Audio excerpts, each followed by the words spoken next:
السلام عليكم ورحمة الله وبركاته متابعين الكرام. الحالة هذه أول مرة تصير عندي، بيضة واحدة سبحان الله فيها فرخين. هذا أول فرخ شوفوه ميت، وهذا ثاني فرخ بنطلعه قدامكم سبحان الله. طبعا حق باجي طير حب البيضة حتى غريبة، يعني إن كنا في البداية مستغربين عليها، حجمها كبير سبحان الله، فيها 2 فروخ توأم سبحان الخالق. بنطلع الفرخ قدامكم الحين،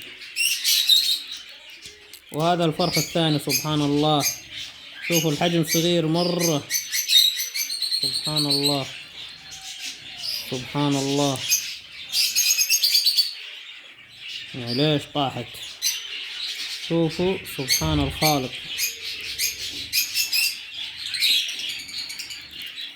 سبحان الله. يعني حتى الفروخ حجمها جاي صغير، بيضة واحدة فيها 2 فروخ توأم.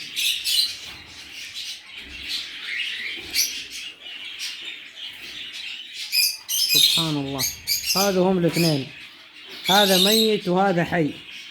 هذا يعلم الله انهم عيال بيضة واحدة سبحان الخالق. هذا حي شوفوا يتحرك، اما الثاني ميت.